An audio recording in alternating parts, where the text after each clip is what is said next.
فإذا جاء أجلهم لا يستأخرون ساعة ولا يستقدمون। এক মুহূর্ত বিলম্ব হবে না, এক মুহূর্ত আগেও মালাকুল মউত আসবে না। যথা সময়ে মালাকুল মউত চলে আসবে।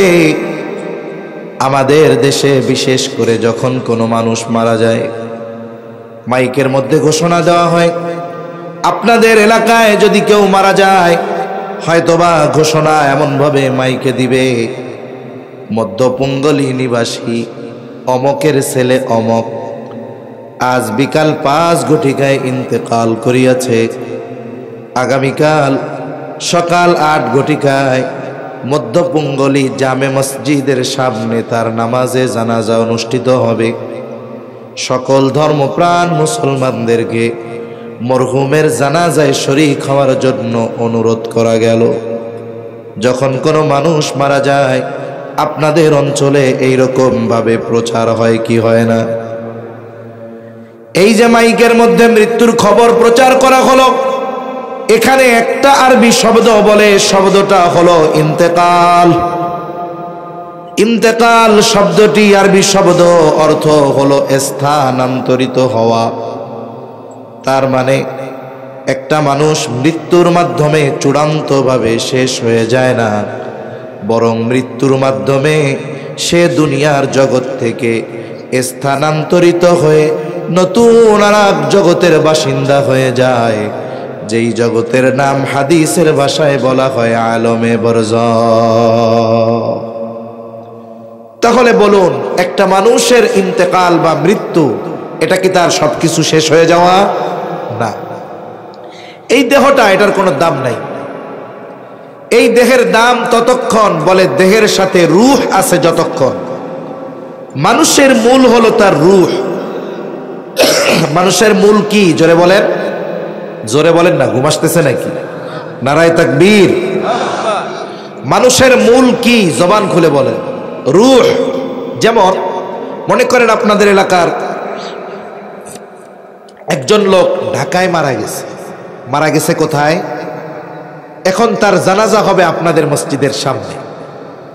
সকালবেলায় লোকজন চলে আসছে, এখনো ঢাকা থেকে যার জানাজা হবে তাকে আনা হয়নি, বা আসতেছে, রোডে রাস্তায় আছে।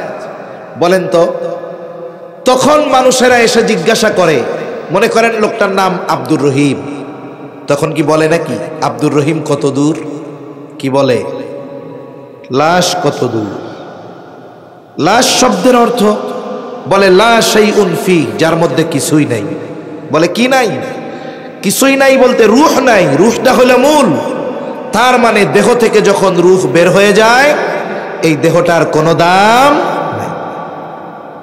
আমি আল্লাহর কসম করে বললে ভুল হবে না, আমার জীবনে এমন অভিজ্ঞতাও আছে। এক মাহফিলে গিয়েছি, আমার এশার পরে বয়ান, মাগরিবের পরে বয়ান করতেছেন চট্টগ্রামের একটা প্রসিদ্ধ মাদ্রাসা, পটিয়া মাদ্রাসার একজন মুহাদ্দিস।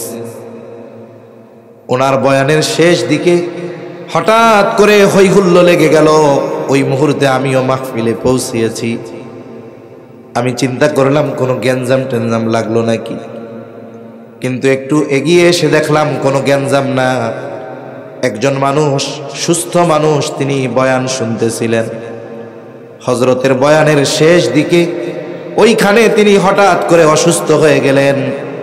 মুহূর্তের ভিতরেই তিনি ইন্তেকাল করলেন, মারা গেলেন। আল্লাহ না করুন, আপনারা এখানে যারা বয়ান শুনতে এসেছেন, হয়তো আপনাদের অনেকের স্ত্রী কন্যা তারাও এসেছে, অথবা অনেকের স্ত্রী কন্যা বাসায় রয়েছে, তারা বাসায় আছে। আপনি বাসায় যাবেন, আপনার স্ত্রী চিন্তা করতেছে আমার স্বামী গভীর রজনী পর্যন্ত ওয়াজ শুনে আসবে, এসেই যেন বিছানায় শুয়ে পড়তে পারে। এই জন্য হয়তো আপনার বিছানাটা পরিষ্কার করে সুন্দর মতো বালিশ, ল্যাপ, কম্বল দিয়ে রাখছে, যাতে আপনি গিয়েই শুয়ে পড়তে পারেন।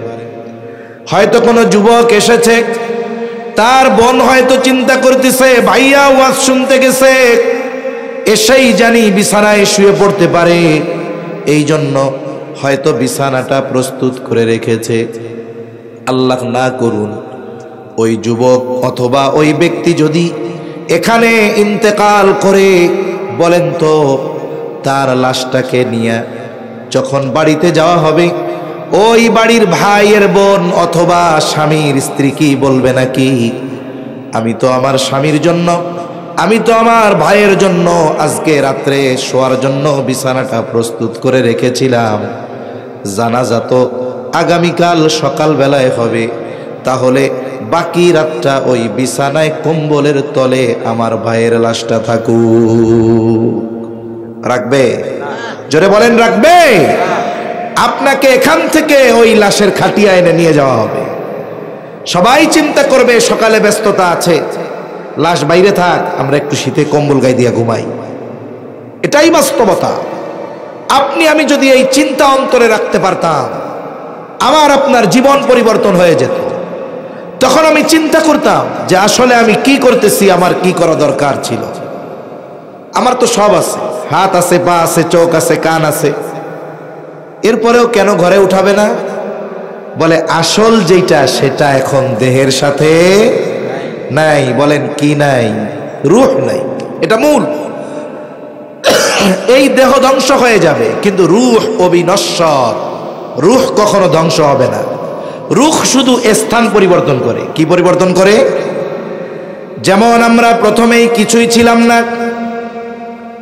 একটা সময় আমাদের অতিবাহিত হয়েছে, আমাদের অস্তিত্ব বলে কিছুই ছিল না। আল্লাহ তাআলা বলেন, হাল আতা আলাল ইনসানি হিনুম মিনাদ দাহরি লাম ইয়াকুন শাইআম মাযকুরা।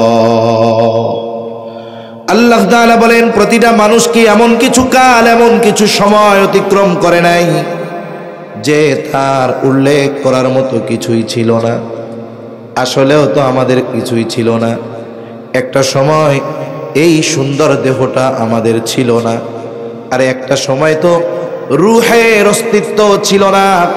হাদিসের মধ্যে এসেছে আল্লাহ তাআলা আদম আলাইহিস সালাতু ওয়াস সালামকে মাটি থেকে বানিয়েছেন, আর আদম আলাইহিস সালামের পৃষ্ঠদেশ তথা পিঠ থেকে কিয়ামত পর্যন্ত যত মানুষ আসবে, যত মানুষ এসেছে, যত মানুষ আছে, আল্লাহ তাআলা সকলের রূহ একত্রিতভাবে একত্রে আদম আলাইহিস সালামের পৃষ্ঠদেশ তথা পিঠ থেকে যিনি বের করেছেন তিনি কে?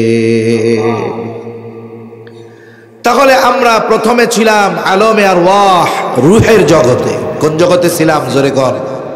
রূহের জগতে। ওখান থেকে আল্লাহ তাআলা দীর্ঘকাল পর আমাদেরকে পাঠিয়েছেন মায়ের পেটে, বলে ওইটা হলো আলমে বতন। ওখান থেকে আমরা এসেছি একটা দেহর সাথে সম্পৃক্ত হয়ে, যেই জগতে, এই জগতের নাম হলো আলমে দুনিয়া। এই দুনিয়ায় রূহ আর দেহের সাথে একটা সমন্বয় ছিল দীর্ঘকাল। এই জন্য একটা সময় রূহ থেকে, যখন দেহ থেকে রূহকে আবার বিচ্ছিন্ন করা হলো, দেহর আর কোনো দাম নাই, এটাকে মাটির সাথে পুঁতে দেওয়া হলো, মাটিতে দাফন করে দেওয়া হলো। এরপরে রূহ চলে গেল আর এক জগতে, সেই জগতের নাম হলো আলমে বরজখ, লোকচক্ষুর অন্তরালে এক জগৎ। বলে ওই জগতে রূহের হালত কেমন হবে, অবস্থা কেমন হবে? বলে দুনিয়ার জগতে যারা আল্লাহ তাআলার আদেশ নিষেধ মেনে চলেছে, ওই মানুষগুলো আলমে বরজখের মধ্যে শান্তিতে থাকবে। হাদিসের মধ্যে এসেছে তাদের কবর হয়ে যাবে রাউদাতুম মিন রিয়াদিল জান্নাহ, কবরটা হয়ে যাবে জান্নাতের বাগান। আবার এই দুনিয়ায় যেই মানুষগুলো নিজের খেয়াল খুশি মতো চলেছে, মনে যা চেয়েছে তাই করেছে, মনে যা চেয়েছে তাই করেছে, আল্লাহর হুকুম মানে নাই, নবীর আদেশ মতো চলে নাই, বলে তাদের জন্য আলমে বরজখ এটা হয়ে যাবে জাহান্নামের একটা গর্তের মতো। বলে আলমে বরজখে শান্তির পরিমাণ কত আর কষ্টের পরিমাণ কত। হাদিসের মধ্যে এসেছে, লম্বা হাদিস, যখন কোনো ব্যক্তিকে কবরে রাখা হবে, আল্লাহ তাআলার পক্ষ থেকে যখন ওই ব্যক্তির জন্য তিনটা প্রশ্ন হাদিসের মধ্যে এসেছে নির্ধারিত করা। আল্লাহর নির্দেশে ফেরেশতা চলে আসবে কবরে। তিনটা করে প্রশ্ন করা হবে, মার রব্বুক ওয়া মা দীনুক, আরেক বর্ণনায় আসছে ওমান নাবিয়ুক, আরেক বর্ণনায় আসছে নবীকে দেখায়া বলা হবে মা হাযার রাজুলুল্লাযী বুইসা ফীকুম, এই ব্যক্তিকে যাকে তোমাদের কাছে প্রেরণ করা হয়েছিল। এই তিন প্রশ্নের জবাব যে দিতে পারবে সে পরীক্ষায় পাস। আল্লাহ তাআলার পক্ষ থেকে ঘোষণা আসবে সাদাকা আবদি সাদাকা আবদি ফাফরিশুহু মিনাল জান্নাহ ওয়ালবিসুহু মিনাল জান্নাহ ওয়াফতাহু লাহু বাবান ইলাল জান্নাহ। নবীজি বলেন তার ব্যাপারে ঘোষণা আসবে আল্লাহর পক্ষ থেকে, আমার বান্দা সত্য বলেছে, আমার বান্দা সত্য বলেছে। ফাফরিশুহু মিনাল জান্নাহ, তার কবরের মধ্যে জান্নাতের বিছানা বিছায়া দাও। ওয়ালবিসুহু মিনাল জান্নাহ, তাকে জান্নাতের পোশাক এনে পরায়া দাও। ওয়াফতাহু লাহু বাবান ইলাল জান্নাহ, বলে তার কবরের সাথে জান্নাতের সাথে একটা দরজা খুলে দাও। নবীজি বলেন তার কবরকে এতটা বিস্তৃত করে দেওয়া হবে, তার দৃষ্টিসীমা যত দূরে যায় তত দূর পর্যন্ত তার কবরকে বিস্তৃত করে দেওয়া হবে। বলে কেন? বলে নবী জানায় দিয়েছেন ওই জগৎটা হলো লোকচক্ষুর অন্তরালের জগৎ। ওই জগতের কোনো কিছু দেখার মতো যোগ্যতা আল্লাহ মানুষকে দেন। আবার এই তিন প্রশ্নের জবাব যারা দিতে পারবে না এরা তো পরীক্ষায় ফেল, বলবে লা আদ্রি, আমি কিছুই জানি না। আল্লাহ তাআলার পক্ষ থেকে ঘোষণা আসবে কাযাবা আবদি কাযাবা আবদি ফাফরিশুহু মিনান নার ওয়ালবিসুহু মিনান নার ওয়াফতাহু লাহু বাবান ইলান নার। একে জাহান্নাম থেকে আগুনের বিছানা এনে এর কবরের মধ্যে বিছায়া দাও, আগুনের পোশাক এনে একে পরায়া দাও। সাথে সাথে জাহান্নামের সাথে তার কবরের সাথে একটা দরজা খুলে দাও। নবীজি বলেন তার কবরকে এত সংকীর্ণ করে দেওয়া হবে, দুই দিকের মাটি তাকে এমন ভাবে চাপ দিবে যে এক পাজরের হাত অপর পাজরের মধ্যে ঢুকে যাবে। আবার আর এক হাদিসের মধ্যে এসেছে আলমে বরজখে মানুষের দুনিয়ার পাপের ভিন্নতায় শাস্তিরও ভিন্নতা থাকবে। এখন শাস্তির পরিমাণ এত, ওই আলমে বরজখে যার শাস্তি ও মনে করবে এটাই মনে হয় জাহান্নাম। ফেরেশতারা বলবে না এটা জাহান্নাম নয়, বরং তোমাকে যেই শাস্তি দেওয়া হচ্ছে জাহান্নামের শাস্তির তুলনায় এটা কোনো কিছুই নয়। বলে এর চাইতে কল্পনাতীত শাস্তি তোমাকে দেওয়া হবে কিয়ামতের পর জাহান্নামে।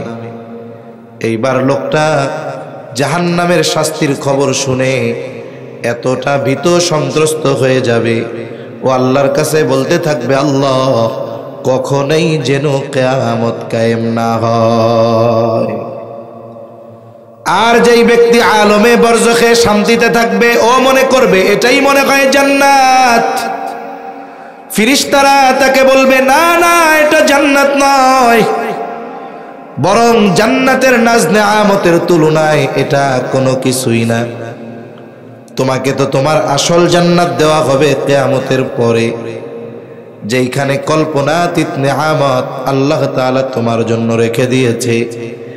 এইবার লোকটা আল্লাহর কাছে বারবার বলতে থাকবে আল্লাহ যত দ্রুত সম্ভব কিয়ামত কায়েম করেন, আমি আমার অনন্তকালের চূড়ান্ত বাসস্থান জান্নাতে চলে যেতে চাই। তাহলে ঘুম আসতেছে নাকি? তাহলে দেখেন আলমে বরজখে আযাবের তীব্রতা কত। একজন মনে করবে যে জাহান্নাম মনে হয় এটাই, কারণ এর চাইতে কঠিন শাস্তি আর হতে পারে না। এই আলমে বরজখে আমাদের সবার থাকতে হবে দীর্ঘকাল, তবে অনন্তকাল নয়। কতকাল আমরা থাকব এর কোনো সুনির্দিষ্ট মেয়াদ কাল জানা যায় না, তবে তাফসীরের মধ্যে এসেছে এই পৃথিবী থেকে সর্বশেষ যেই ব্যক্তি মারা যাবে ওই ব্যক্তি কমপক্ষে 40,000 বছর আলমে বরজখে থাকবে। সুবহানাল্লাহ।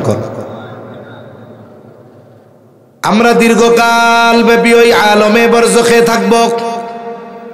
সিংহায় ফুৎকারের মাধ্যমে আলমে বরজখের অবস্থান কাল শেষ হবে। কোরআনুল কারীমের মধ্যে আল্লাহ তাআলা বলেন, ওয়ানুফিখা ফিস-সূরি ফাসা'iqa মান ফিস-সামাওয়াতি ওয়া মান ফিল-আরদ ইল্লা মান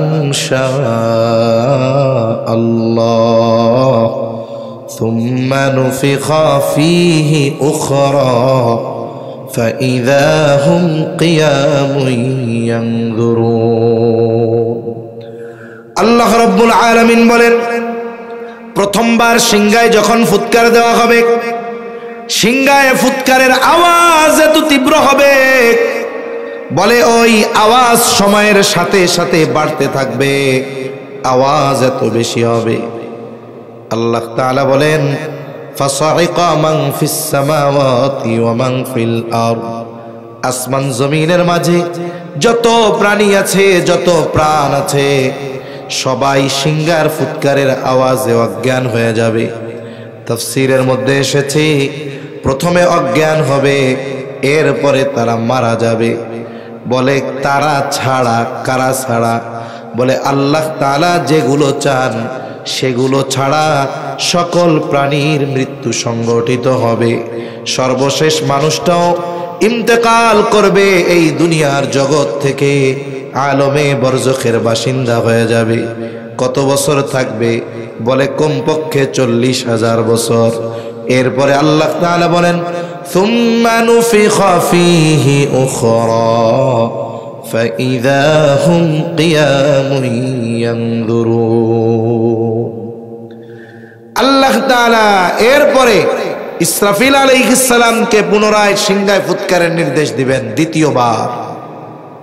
দ্বিতীয়বার যখন সিংহায় ফুৎকার দেওয়া হবে, যে যেখানে মরছে, যাকে যেখানে কবর দেওয়া হয়েছে, সমুদ্রের মধ্যে হোক, গহীন অরণ্যে হোক, আপনাদের কবরস্থানে হোক, যেখানেই হোক না কেন, প্রত্যেকের অবস্থান স্থল থেকে উঠে দাঁড়িয়ে যাবে। বলেন আল্লাহু আকবার। কষ্ট হচ্ছে নাকি? আমি এইভাবে কথা বলি, এই জন্য বারবার সাইফুল ভাইকে দাওয়াত নেওয়ার সময় বলছি 10টায় বয়ান দিবেন। আমি রাত 11টার বক্তা না, 11:30টার ওয়াজ না। আমি ওয়াজ করতে করতে আমি ঘুমাই যাই, তাইলে আমি কি বেশি রাত্রে ওয়াজ করা পাবলিক? এজন্য আমারে লাস্টে আইনা টাইনা দিল কোন সময়? বলে প্রায় 12:15টার সময়। এটা ঠিক না। আমি তো আমার ওজোর আগের থেকে বলে দিচ্ছি যে ভাই আমি গভীর রাত্রে কথা বলতে পারি না, আমাকে দিবেন আগে। আমি কথা বলি ঠান্ডা কথা, এতে শ্রোতার ঘুম চলে আসার সম্ভাবনা বেশি। কিন্তু আপনাদের কি ঘুম আসতেছে নাকি? তাকবীর দেন, নারায়ে তাকবীর, মাশাআল্লাহ। মনোযোগী শ্রোতা অল্প হইলেও ভালো, জিমাইন্না শ্রোতা বড়া দরকার নেই। আপনাদের পাশে একটা অনেক প্রসিদ্ধ মাদ্রাসা আছে এই ফরিদপুর থানার মধ্যে, আদল মাদ্রাসা। 3-4 বছর আগে আসছি, ওই মাহফিলে আইসা তাওবা করছি, আর আসবো না এদিক। ওর পরে এই যে আসলাম সাইফুল ভাইয়ের জোরাজুরিতে। কেন আসছি বা কেন ওয়াদা করছি আসবো না? হায় রে ভাই, বড় আয়োজন, রাত 3টার সময় দিছে বয়ান। মানুষজন যা আছে, কেউ কম্বল গায়ে দিয়ে ঘুমাইতেছে, কেউ জিমাইতেছে, কেউ উত্তার হইছে। আমি মনে মনে চিন্তা করলাম, আমারও একখান চকি দিতেন, শুয়া শুয়া ওয়াজ করতাম। এজন্য মাহফিলগুলা 12টার মধ্যে শেষ হওয়া দরকার। কারণ রাত বেশি হইলে বেনামাজির টেনশন নাই, টেনশন নামাজির। ঠিক কিনা কোন? অনেক মাহফিলে দেখছি রাত 1টার সময় বক্তা কয় ওয়াজ চলবে, লাফাইয়া কতজন কয় চলবে, কয় কতক্ষণ, কয় সারা রাত। খেয়াল করলে দেখা যাবে যে কেউটা কইছে সারা রাত, ওর একটাও ফজরের নামাজ পড়ে না। ঠিক কিনা বলেন? এজন্য মাহফিলগুলো মধ্যরাতে শেষ হয়ে যাওয়া দরকার। তা যাই হোক, আল্লাহ তাআলার নির্দেশে ইসরাফিল আলাইহিস সালাম দ্বিতীয়বার সিংহায় ফুৎকার দিলে আবার আমরা সবাই হাসরের ময়দানে উঠা যাব। আমি লম্বা কথা একেবারে সংক্ষিপ্ত সারে বলার চেষ্টা করতেছি। দেখেন হাসরের ময়দানে আমাদের অবস্থা কেমন হবে। মাঝে মধ্যে বৈশাখ মাসে এই দৃশ্যগুলো দেখা যায়। আপনি মনে করেন জমিনের মধ্যে কাজ করতেছেন, প্রখর রোদ, পুরা আকাশ পরিষ্কার। হঠাৎ করে মুহূর্তের ভিতরে 10 মিনিটের মধ্যে গোটা আকাশ অন্ধকার মেঘে ছেয়ে যায়। হয় কি হয় না?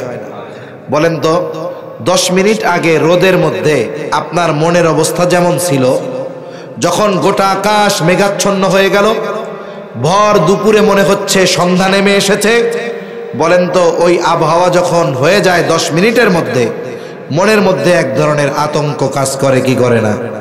এই বুঝি কাল বৈশাখী ঝড় উঠে, না জানি বজ্রপাত হয়, না জানি আমি বাড়ি পৌঁছাইতে পারি কিনা আল্লাহ জানে। তাহলে অনেক সময় মানুষ অবস্থা পর্যবেক্ষণ করে ভীত হয়ে যায়। মানুষ যখন কিয়ামতের ময়দানে উঠবে, ওঠার পরে বিচার কার্য কিছুই শুরু হয় নাই, কাউকে জাহান্নামেও দিয়ে দেওয়া হয় নাই।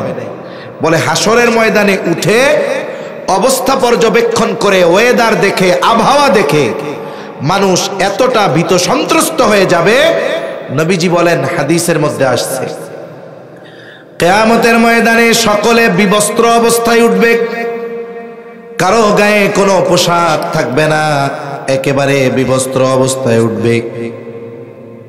আয়েশা সিদ্দিকা রাদিয়াল্লাহু তাআলা আনহা জিজ্ঞাসা করেন, ইয়া রাসূলুল্লাহ, মানুষেরা কি লজ্জা পাবে না? একজন কি আরেকজনের দিকে তাকাবে না?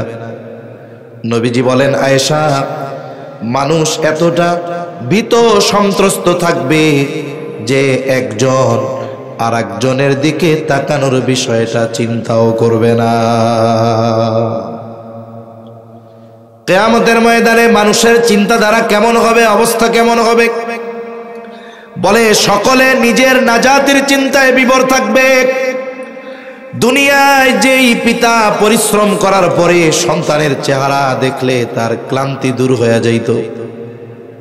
অনেক মানুষ আছে বিদেশে থাকে, অনেকে আছে ঢাকায় থাকে, 14, 15, 16, 18 ঘন্টা ডিউটি করবার পর বাসায় এসে যখন মোবাইলে ফোন দেয়, ভিডিও কলে ফোন দেয়, স্ত্রীকে বলে, আমার সন্তানটা কোথায়, একটু দেখাও। এইবার যখন ওই বাবা বিদেশ থেকে অথবা ঢাকা থেকে তার 1 বছর 2 বছরের সন্তানের চেহারাটা দেখে, মুহূর্তের ভিতরে বিগত 18 ঘন্টার কষ্ট নিমেষেই তার থেকে দূর হয়ে যায়। ঠিক কিনা বলেন? তার দিলটা প্রশান্তি লাভ করে। তাহলে দুনিয়াতে মানুষ আত্মার শান্তি লাভ করার জন্য সন্তান, স্ত্রী, মা বাবার চেহারা দেখে, পেরেশানি দূর করার জন্য। কিয়ামতের ময়দানে পেরেশানি দূর করার জন্য মা বাবার চেহারা দেখতে চাইবে না, বরং ওই দিন মা বাবা, স্ত্রী, সন্তানের চেহারা দেখাটা তার জন্য আরো বেশি চিন্তার কারণ হবে। আল্লাহ তাআলা সেই দিনের অবস্থা তুলে ধরে কুরআনুল কারীমের সূরা আবাসার মধ্যে বলেন, ইয়াউমা ইয়াফিরুল মারউ মিন আখিহি ওয়া উম্মিহি ওয়া আবিহি ওয়া সাহিবাতিহি ওয়া বানিহি লিকুল্লি ইমরিইন মিনহুম ইয়াউমাইযিন শা'নুন ইউগনি। আল্লাহ তাআলা বলেন, কিয়ামতের দিন ভাই ভাইয়ের থেকে পলায়ন করবে, ওয়া উম্মিহি ওয়া আবিহি, পিতামাতার থেকে পলায়ন করবে, ওয়া সাহিবাতিহি ওয়া বানিহি, স্ত্রী সন্তানদের থেকে পলায়ন করবে। কেউ চাইবে না হাসরের ময়দানে তার পিতার সাথে দেখা হয়ে যাক, কেউ চাইবে না স্ত্রী সন্তানের সাথে দেখা হয়ে যাক, এজন্য পালায়া পালায়া থাকবে। শুধু তাই না, তাফসীরের মধ্যে এসেছে মানুষেরা আল্লাহ তাআলার কাছে এমন ভাবেও বলবে, আল্লাহ, সারা দুনিয়ার সব মানুষকে জাহান্নামে দিয়ে হলেও আপনি আমাকে জান্নাত দিয়ে দেন। তাহলে ওই কিয়ামতের ময়দানের ভয়াবহতা কত বেশি, এটা ওই সময় বাস্তবে উপলব্ধি করা যাবে। ঠিক কিনা বলেন? এবার বিচার আচার হবে। বিচার আচারের পরে মানুষেরা 2 দলে বিভক্ত হবে। কয় দলে? জোরে কর। এ দুনিয়ায় যত দল হোক না কেন, কিয়ামতের দিন সর্বশেষ কয় দল? 2 দল। আল্লাহ তাআলা বলেন, ফারিকুম ফিল জান্নাতি ওয়া ফারিকুম ফিস সাঈর। একটা দল হবে জান্নাতি, আর এক দল হবে জাহান্নামী। জান্নাতি যারা জান্নাতে ঢুকবে অনন্তকাল জান্নাতি। জাহান্নামীদের মধ্যে দুই শ্রেণীর মানুষ হবে। বলে এক দল হবে অনন্তকাল জাহান্নামী, আর এক দল হবে ক্ষণস্থায়ীভাবে জাহান্নামী। তাদের মধ্যে ঈমান আছে, কিন্তু দুনিয়ায় পাপাচার অনাচারে লিপ্ত থাকার কারণে শাস্তি ভোগ করার জন্য জাহান্নামে যাওয়া লাগবে। এইবার জান্নাতি জান্নাতে, জাহান্নামী জাহান্নামে। জান্নাতি হাসরের ময়দানে কাউকে চিনতে চাইবে না, কিন্তু জান্নাতে যাওয়ার পরে কাউরে ভুলবে না। বলে দুনিয়ায় একদিনও যার সাথে তার সাক্ষাৎ হয়েছিল, জান্নাতি জান্নাতে গিয়ে তাকেও খুঁজতে থাকবে। বলেন তো, জান্নাতি জান্নাতে গিয়ে পরিচিত সবাইকে খুঁজবে ঠিক, কিন্তু জান্নাতের মধ্যে জান্নাতি তার পরিচিত সবাইকে খুঁজে পাবে নাকি? সবাইকে খুঁজে পাবে না, কারণ তার অনেক পরিচিত বন্ধু বান্ধব আত্মীয় স্বজন জাহান্নামের বাসিন্দা হয়ে যাবে। ঠিক কিনা গণ? এই কথাগুলোই বলে আল্লাহ তাআলা, আমি আমার মূল আয়াতের দিকে যাব, যে কথা বলা আমার উদ্দেশ্য। মূল কথা বলতে বেশি সময় লাগবে না, এজন্য আপনারাও বেশি চিন্তিত হবেন না, কষ্ট নেবেন না। আমিও অসুস্থ মানুষ, দীর্ঘ রাত আমিও করব না, এজন্য একটু সবরের সাথে শোনা যাবে তো ইনশাআল্লাহ। আশা করি জীবন পরিবর্তনের কাজে লাগতেও পারে। আসলে আমি গতানুগতিক দ্বারার ওয়াজ করতে পারি না, আমি কোরআন সুন্নাহর আলোকে কথা বলি। আর তারাই আমার কথা শোনার জন্য বসে থাকবে যারা কোরআন হাদিসকে ভালোবাসে, যারা গল্প, রঙ্গ তামাশা, সঙ্গীত, চুটকি গল্প এগুলো যাদের ভালো লাগে, তাদের এগুলো ভালো লাগবে না। ঠিক কিনা বলে? কারণ কি? বলে এক লোক সারা বছর ভেজাল ঘি বিক্রি করে, আমিও কিন্তু গল্প পারি না তা না, দুই একটা গই। এখন শবে বরাতের দিন নিয়ত করছে যে আল্লাহ এই রাত্রে সবাইরে মাফ করে দেয়, আমিও আজকে থেকে তওবা করলাম, খাঁটি ঘি বেচা শুরু করবো। কারণ বাংলাদেশে যেখানেই যান, ঘি কোন জায়গার? কয় পাবনার। বানাইছে গিয়া দেখা যাবে কোন চিপার মধ্যে, ঢাকা শহরে। ঘি কোন জায়গার? লেখে পাবনার খাঁটি গাওয়া ঘি। এই জন্য ঘির গল্প আপনাদের কইতেছি আর কি। এখন এই নিয়ত কইরা খাঁটি ঘি ওই দিন আনছে, তা ওই লোকের এক পার্মানেন্ট কাস্টমার আছে, ঘি কেনে তার থেকে। শবে বরাতের রাত্রেও ঘি কিনছে। এখন এই ঘি বাসায় গিয়ে খাইয়া সবার ডায়রিয়া ছুটে গেছে। পরের দিন এসে ঘিওয়ালারে ধরছে, ভাই কি কামটা করলা ভাই? সারা বছর খাঁটি ঘি খাওয়াইয়া শবে বরাতের রাত্রে ভেজাল ঘি দিলা। আর ও মনে মনে কয়, আল্লাহ সারা বছর ভেজাল ঘি খাওয়াইলাম, শবে বরাতের রাত্রে ভালো ঘি দিলাম, এ পাবলিক গো পেট ভেজাল ঘি খাইতে খাইতে এমন হইছে, এখন আর খাঁটি ঘিয়ে গো পেটে হজম হয় না। ঠিক কিনা বলেন? এজন্য কি দেখা যায়, কোরআন সুন্নাহর কথা আমাদের ভাল লাগে না। ভাল লাগবে কি? এসে গরম ঝাড়ি ঝুড়ি মারমু, কিছু দুই চারটা সঙ্গীত কমু, দুই চারটা রসকস বানাইয়া মিথ্যা গল্প বলবো, এগুলা শুনতে মানুষের খুব মজা লাগে। এজন্য আমাদেরও পরিবর্তন হওয়া দরকার। ঠিক কিনা গণ? এবার জান্নাতি জান্নাতে, জাহান্নামী জাহান্নামে। আল্লাহ সে কথাই বলে, কুল্লু নাফসিন বিমা কাসাবাত রাহিনা ইল্লা আসহাবাল ইয়ামিন। আল্লাহ তাআলা বলেন, প্রত্যেকটা মানুষ তার কর্মের কারণে আবদ্ধ থাকবে। মূল কথা হলো, মানুষ যারা বাম খাতে আমলনামা পেয়েছে তারা তাদের পাপের কারণে জাহান্নামের মধ্যে আবদ্ধ থাকবে। ইল্লা আসহাবাল ইয়ামিন, তবে যারা ডানপন্থী, যারা ডান হাতে আমলনামা পেয়েছে তারা নয়, এরা তো জান্নাতি। এবার জান্নাতি জান্নাতে গিয়ে পরস্পর তারা আলোচনা করবে, কোথায় রে আব্দুর রহিম রে তো জান্নাতে দেখি না, একসাথেই তো আমরা বাজারে ব্যবসা করতাম, একই মাঠেই তো খেলাধুলা করতাম, একই কলেজে লেখাপড়া করতাম, কোথায় আব্দুর রহিম? জান্নাতীরা পরস্পর আলোচনা করতে থাকবে। ফি জান্নাতি ইয়াতাসাআলুনা আনিল মুজরিমিন, মুজরিমদের ব্যাপারে তারা আলোচনা করবে। তাফসীর ইবনে কাসীরের মধ্যে এসেছে আল্লাহ তাআলা জান্নাতি আর জাহান্নামীদের মধ্যে দেখা এবং কথা বলার ব্যবস্থা করে দিবে। জান্নাতি জাহান্নামীকে দেখবে, জাহান্নামী জান্নাতীকে দেখবে। জান্নাতি যখন জাহান্নামের দিকে তাকায় দেখবে, আরে ওই জাহান্নামের মধ্যে তার অনেক পরিচিত জন, প্রিয়জন আগুনের মধ্যে পুড়তেছে। এই দৃশ্য দেখে জান্নাতি আল্লাহর দরবারে শুকরিয়া আদায় করে বলবে, আল্লাহ আপনি যদি আমার উপরে দয়া না করতেন হয়তো আজকে আমাকেও ওর মতো জাহান্নামে পোড়া লাগতো। এবার জাহান্নামী জান্নাতীদেরকে দেখতে পাবে। জান্নাতের দিকে তাকায়া জাহান্নামী দেখবে তার অনেক প্রিয়জন, বন্ধু বান্ধব, আত্মীয় স্বজন জান্নাতের নাজ নেয়ামত ভোগ করতেছে।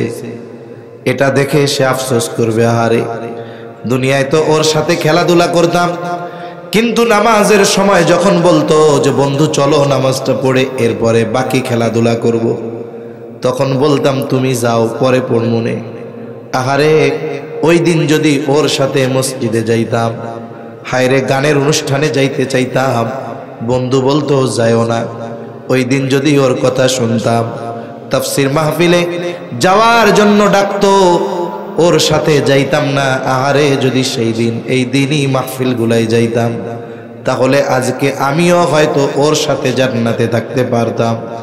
এই যে দুনিয়ার কিছু কর্মের জন্য সে আফসোস করবে, তার এই আফসোস তার কষ্ট বৃদ্ধির কারণ হয়ে যাবে।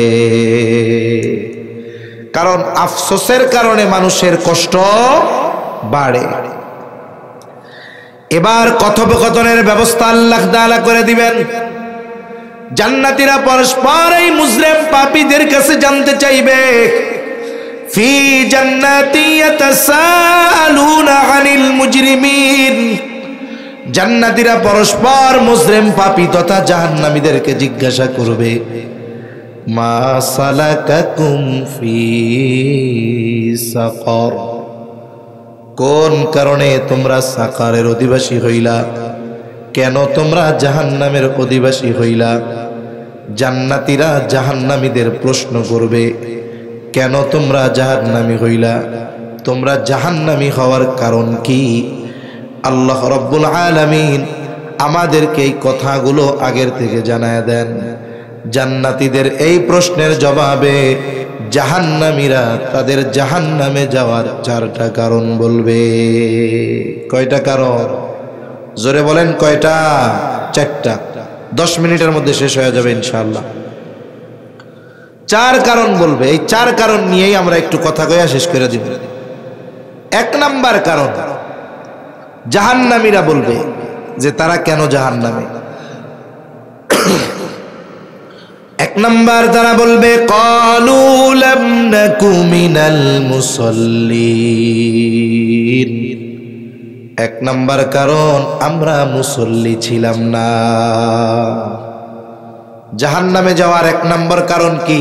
মুসল্লি না হওয়া। কি জোরে বলেন? মুসল্লি কারে কয়? সপ্তাহে 1 দিন মসজিদে গিয়ে হাজিরা দিলে সে মুসল্লি না। বলে শত ব্যস্ততায়ও 5 ওয়াক্ত নামাজ ছেড়ে দেয় না, এইগুলা হলো মুসল্লি। প্রকৃত মুসল্লির জন্য আরো পুরস্কার রয়েছে, কারণ প্রকৃত মুসল্লির অন্তরে সব সময় নামাজের চিন্তা আছে না নাই? জোরে বলেন আছে না নাই? সে যেখানেই যাক তার চিন্তা নামাজের সময় যখন হবে, কাজ করা যাবে না, আমাকে দৌড়িয়ে মসজিদে চলে যেতে হবে। এই রকম যার অন্তরের অবস্থা, তার ব্যাপারে নবীজির সুসংবাদ।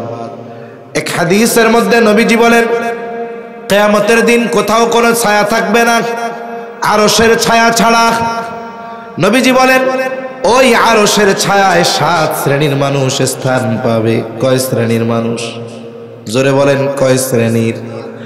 এর মধ্যে 1 শ্রেণীর মানুষ নবীজি বলেন, রাজুলুন কলবুহু মুআল্লাকুম ফিল মাসাজিদ। বলে 1 শ্রেণীর মানুষ হলো ওই ব্যক্তি যার অন্তর মসজিদের সাথে সম্পৃক্ত ছিল। সে 24 ঘন্টা মসজিদের মধ্যে থাকতো। বিষয়টা এমন নয় বরং সে যেখানেই থাকুক না কেন সব সময় তার অন্তরে নামাজের চিন্তা থাকতো। বলে এই ব্যক্তি আরশের ছায়ায় স্থান পাবে। এখন আমাদের সকলের মুসল্লি হওয়া দরকার আছে না নাই? জোরে বলেন আছে না নাই? কিন্তু আমরা মুসল্লি হইতে পারি না দুনিয়ার কারণে। কিসের কারণে? জোরে কর। দুনিয়ার কারণে। মানুষ তার কর্মব্যস্ততার কারণে নামাজ পড়ার সুযোগ পায় না। ব্যবসায়ী ব্যবসার ব্যস্ততায়, চাকরিজীবী চাকরির ব্যস্ততায়, কৃষিজীবী কৃষি কর্মের ব্যস্ততায়, ভ্যান চালানোওয়ালা ভ্যান চালানোর ব্যস্ততায়, টমটম চালানোওয়ালা টমটম চালানোর ব্যস্ততায় নামাজ পড়ার টাইম পায় না।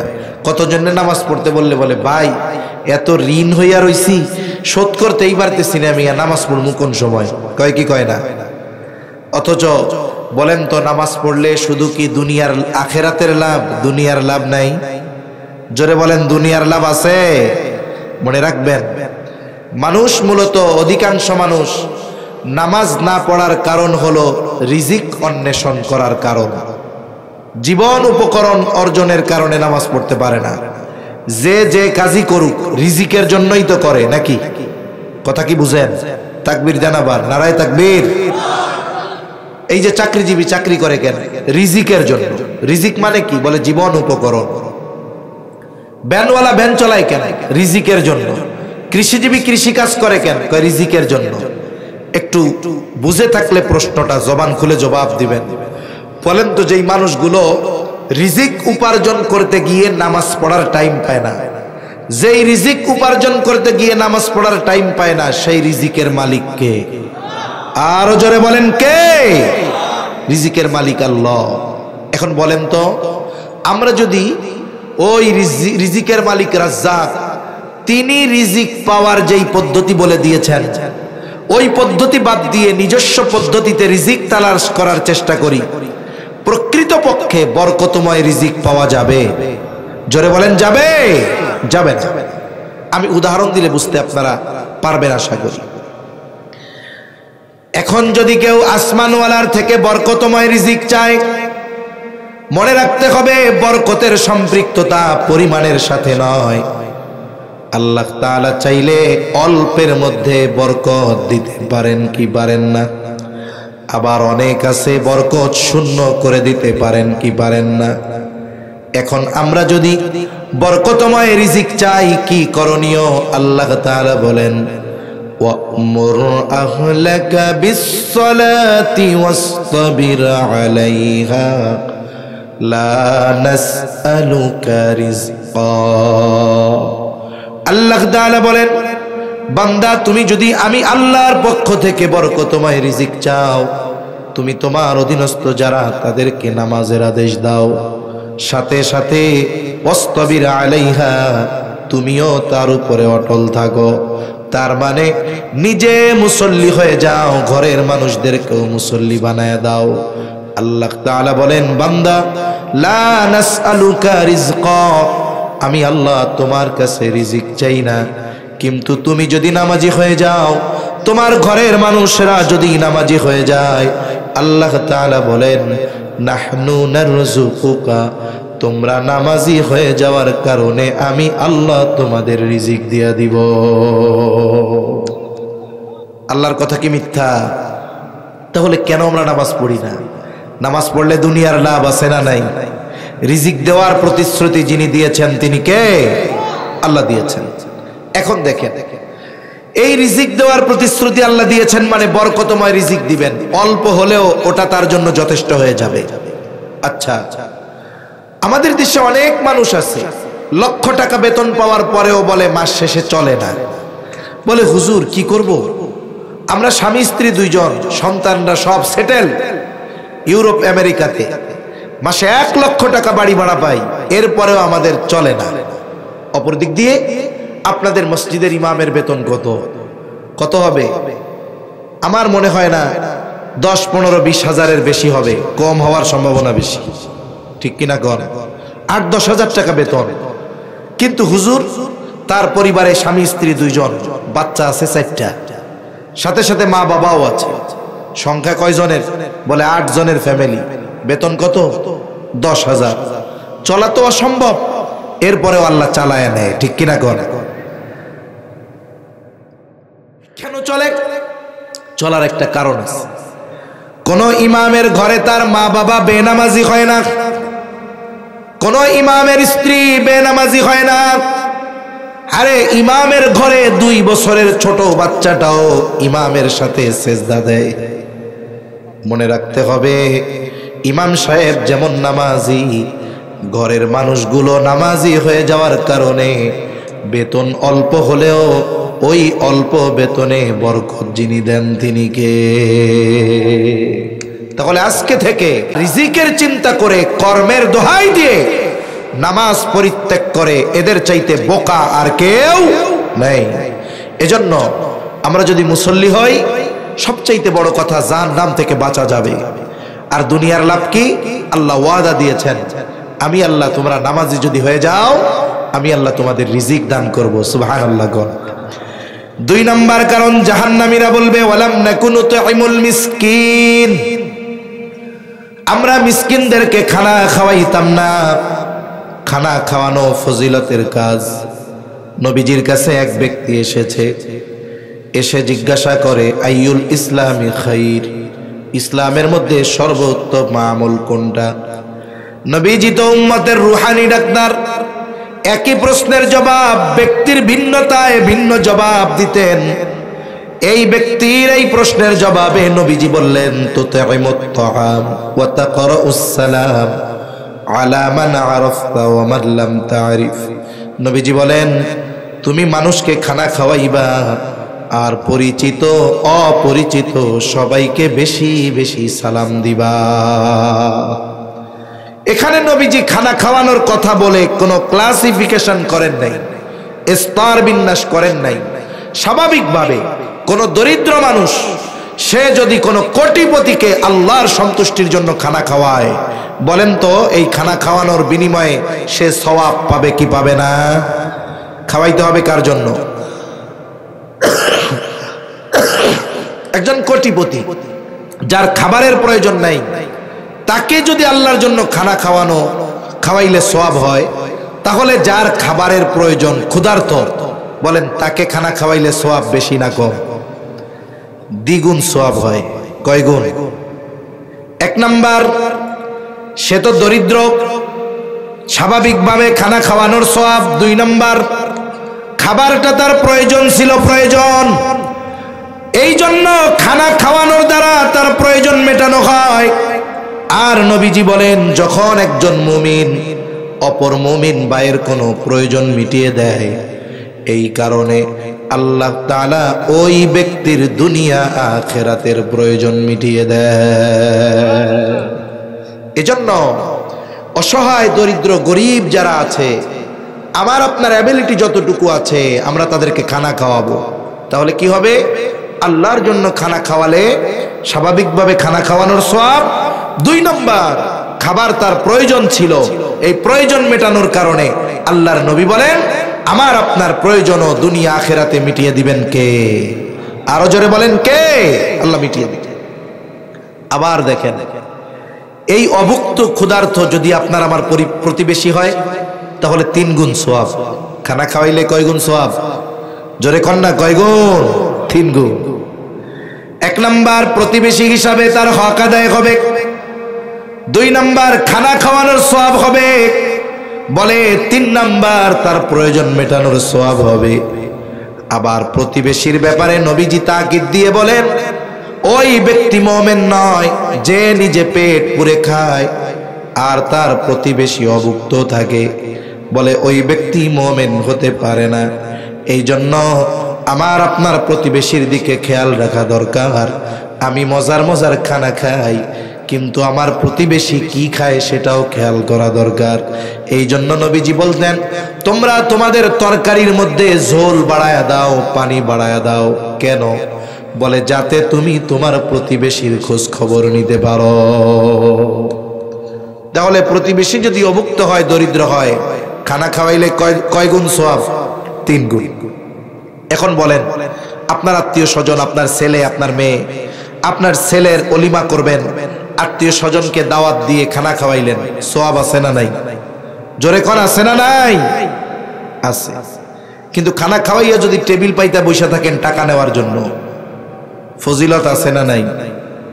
হ্যাঁ, আরে মিয়া আছে তো, টাকা আছে না, এ কাজ করা যাবে না। যাকেই খানা খাওয়াবো কার জন্য? সাহাবায়ে কেরাম আল্লাহর জন্য খানা খাওয়াইতেন। কতজন তো এগুলোর একটা ব্যবসা বানায় নিছে।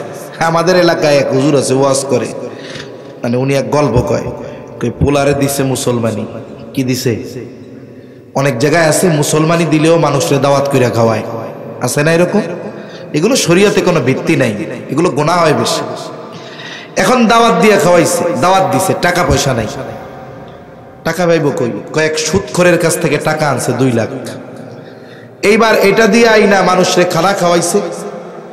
এখন মানুষ এই জামানায় খানা খাইয়া কি 1000 টাকার কম দেওয়া যায়? লজ্জা শরমের ব্যাপার। এখন হিসাব টিসাব কইরা দেখে ইনভেস্ট করছি 2 লাখ, টাকা উঠছে 4 লাখ, লাভ কত? আরেকজন জিজ্ঞাসা করে, কাকা ব্যবসা কেমন হইল? কয় ভালোই হইছে। কয় ভুল হয়ে গেছে, আমারটাও আগে আগে নিয়ে নিছি, নাইলে আমারটা দিয়েও তো আরেক ব্যবসা করা যেত।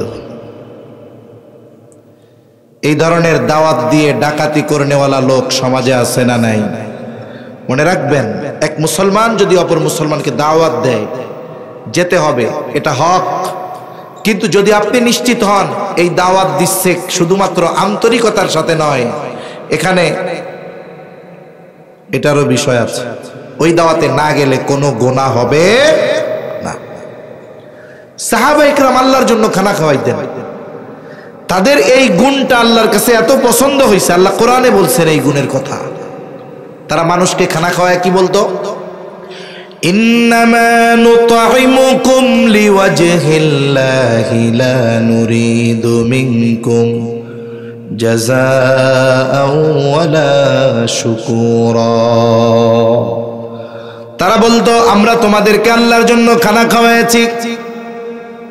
লা ইন্নামা নুতঈমুকুম লিওয়াজহিল্লাহ লা নুরিদু মিনকুম জাযাআ, এর বিনিময়ে আমরা তোমাদের কাছে কোনো প্রতিদান চাই না।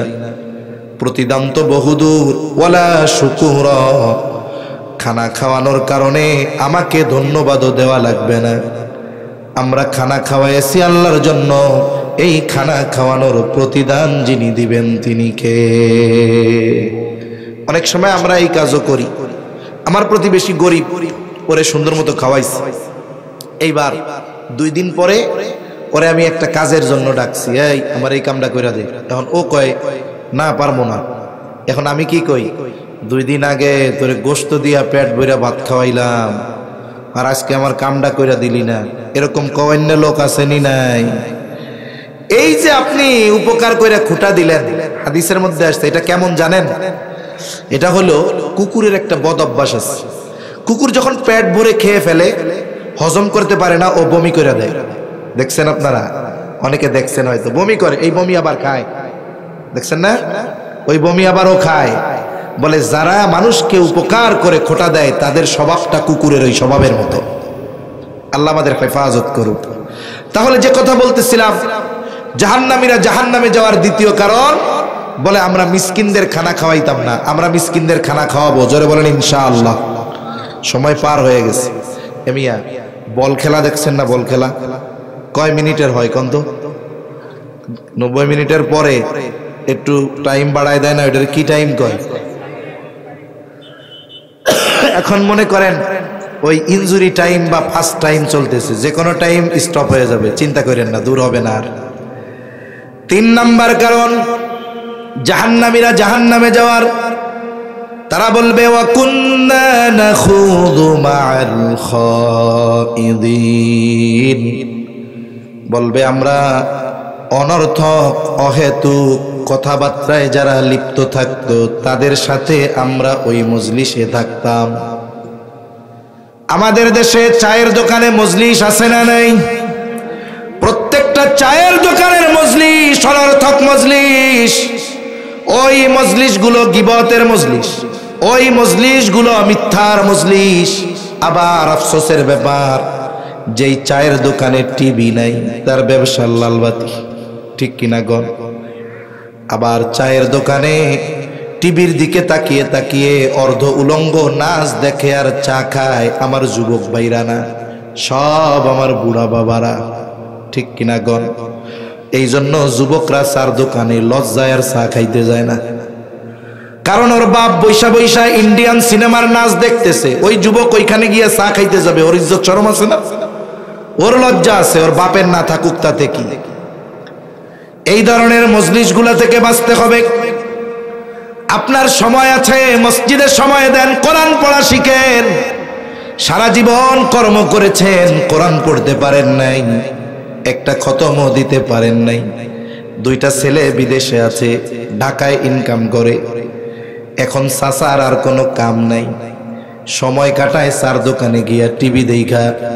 মনে রাখবেন, এই পৃথিবী থেকে যখন একটা মানুষ মারা যায়, মৃত্যুর পরে সবচাইতে বেশি আফসোস ওই ব্যক্তি যেই বিষয়টা নিয়ে করে, সেটার নাম হলো হায়াত। মানুষ মারা যাওয়ার পরে সে কথা বলে, কিন্তু তার কথা আমরা কেউ শুনি না। শুনেন কে? সে আল্লাহর কাছে কি বলে জানেন? আমার কথা না আল্লাহর কথা। মনে করেন এই হায়াতে ইবাদত করে নাই, নামাজ কালাম পড়ে নাই, ওইরকম সাত দোকানে বসে বসে কাটাইছে, টাকা পয়সাও আল্লাহ দিছিল, দান সাদকা করে নাই, ভালো কাজে ব্যয় করে নাই। যুবকরা মাহফিলের জন্য গেছে, কয় হবে না, যাত্রা অনুষ্ঠান দাও, যত লাগে আছি। এরকম কিছু লোক আছে না নাই? ওই লোকগুলাও তো একদিন মরবে, তাই না? ওরা মরার পরে কি বলবে? আল্লাহ বলতেছেন, فيقول رب لولا أخرتني إلى أجل قريب فأصدق وأكن من الصالحين। আফসোস করে বলবে, ও আমার রব, লাউলা আখরতানি ইলা আজালিন করিব, আমারে যদি সামান্য সময়ের জন্য অবকাশ দেওয়া হইতো, আবার যদি একটু দুনিয়ায় যাওয়ার সুযোগ দিতেন। ও আল্লাহ, আমারে তো অনেক সম্পদ দিয়েছিলেন, আমি ওই সম্পদ থেকে দান সদকা করতাম। আয় আল্লাহ, আমারে তো অনেক সুযোগ দিয়েছিলেন, নেক কাজ করি নাই, আবার একটু দুনিয়ায় যাওয়ার সুযোগ দেন মালিক, আমি নেক কাজ কইরা ভালো মানুষের অন্তর্ভুক্ত হয়ে যাবো। ও বলবে, ফাআসাদদাকা ওয়া আকুম মিনাস সালিহিন, ও আমার রব, একটু সময় দেন দুনিয়ায় যাওয়ার জন্য, সম্পদ থেকে দান সদকা করব, ভালো কাজ করে ভালো মানুষের অন্তর্ভুক্ত হয়ে যাব। বলেন তো, ওই ব্যক্তি তখন যতই আবেগ নিয়ে আল্লাহ তাআলার কাছে এই ফরিয়াদ করুক না কেন, একটা মুহূর্তের জন্য পুনরায় তাকে দুনিয়ায় ফিরে আসার সুযোগ দেওয়া হবে নাকি? তাহলে যেই বিষয়ের জন্য আফসোস করবে মানুষ মরার পর, সেই হায়াত এখন আমাদের আছে না নাই? আপনি কেন চার দোকানে কাটিয়ে দেন? এ যুবক, কেন তুমি মোবাইল দেখে কাটিয়ে দাও? তুমি এই সময়ের মূল্য এখন বুঝতেছ না। তুমি সময়ের মূল্য বুঝবে যখন সময় থাকবে না, ঠিক কিনা বলেন? এজন্য মুরব্বীদের অনুরোধ করব, এই ধরনের মজলিসগুলো বাদ দিয়ে আপনার মসজিদের ইমামকে বলেন, কোরআন তো পড়তে পারি না, হুজুর শিখাইয়া দেন। ইমাম কি বলবে? দত্তরি মিয়া পারবো না শিখাইতে, এরকম বলবে? বরং আগ্রহের সাথে সে আরো কোরআন শিখাবে। এজন্য আমরা অনর্থক মজলিসে সময় ব্যয় করব না। 4 নাম্বার কারণ বলবে, ওয়া কুন্না নুকাল্লিবু বিয়াউমিদ্দিন, আমরা কিয়ামতের দিবসকে অস্বীকার করতাম। এখানে দুইটা অবস্থা হতে পারে। একটা হলো এক ধরনের মানুষ, তারা কিয়ামতের ব্যাপারে বিশ্বাসী ছিল তবে উদাসীন, কিয়ামতকে বিশ্বাস করত তবে এ ব্যাপারে গাফেল ছিল, তারা দীর্ঘকাল জাহান্নামে থাকবে। কিন্তু যারা কিয়ামতকে অস্বীকার করবে, এশার পরে যে হযরত বয়ান করেছেন, সম্ভবত আব্দুস সামাদ আজাদি সাহেব, তাই না? উনি কালিমা শিখাইছিল, আমানতু বিল্লাহ ওয়া মালাইকাতিহি ওয়া কুতুবিহি ওয়া রুসুলিহি ওয়াল ইয়াউমিল আখিরি ওয়াল কদরি খাইরিহি ওয়া শাররিহি মিনাল্লাহি তাআলা ওয়াল বা'সি বা'দাল মাউত। এই জায়গায় আছে ওয়াল ইয়াউমিল আখিরি, কিয়ামতের উপরেও ঈমান আনা। বলে কেউ যদি পরকালের কোনো একটা অংশকে অবিশ্বাস করে সে বেঈমান। সে কি বলেন? এই জন্য আখিরাতের উপরে পরিপূর্ণ বিশ্বাস অর্জন করতে হবে। বলে কেউ যদি আখিরাতকে অস্বীকার করে সে বেঈমান, চিরকাল জাহান্নামে থাকবে। কিন্তু আখিরাত বিশ্বাস করে উদাসীন, সে দীর্ঘকাল জাহান্নামে থাকবে। এখন যদি সে কাফের হয় তাহলে তো সে অনন্তকাল জাহান্নামী। এইবার ওই মানুষগুলো বলবে এভাবে চলছে দুনিয়া, নামাজ পড়লাম না, মিসকিন অসহায়দেরকে খানা দিলাম না, ভালো মজলিস গুলায় বসলাম না, হায়রে কিয়ামতের ব্যাপারে গাফেল ছিলাম। এভাবে চলছে দুনিয়া হাত্তা আতানাল ইয়াকিন, দৃঢ় সত্যের আগমন ঘটলো, অর্থাৎ মৃত্যু চলে আসলো। তাওবা করতে পারলাম না, ভালো কাজ করতে পারলাম না, নেককার হতে পারলাম না, এখন ঠিকানা হয়ে গেল জাহান্নাম। আর আল্লাহ তাআলা বলেন ফামা তানফাউহুম শাফাআতুশ শাফিঈন। আল্লাহ তাআলা বলেন বান্দা, এই কথাগুলো কোরআনুল কারীমে এত সুস্পষ্টভাবে বলে দেওয়ার পরেও তোমরা যেহেতু নিজেদের মধ্যে পরিবর্তন আনতে পারো নাই, ঠিকানা তোর জাহান্নাম, কোন সুপারিশকারীর সুপারিশ তোমাদের জন্য কবুল করা হবে না। এখন বলেন কারা কারা জান্নাতে যেতে চাই? হাত উঁচা করেন। কারা জান্নাতে যাইতে চাই? হাত উঁচা করেন। নারায়ে তাকবীর, নারায়ে তাকবীর। মাশাআল্লাহ, হাত নামান। কেউ আছেননি জাহান্নামে যাইতে চান? কিন্তু জাহান্নামে যাইতে চাই না ঠিক, জাহান্নামীদের কাম তো করি। এজন্য জাহান্নামীদের কাজ আমরা করব না, জাহান্নামীদের কাজ আমরা করব না। তাহলে জাহান্নাম থেকে যদি বাঁচতে হয়, জান্নাতে যদি যেতে হয়, তাহলে কি করণীয়? বলে আমাদেরকে মুসল্লি হতে হবে। কি হতে হবে? জোরে বলেন, জোরে বলেন, কি হতে হবে? মুসল্লি হতে হবে।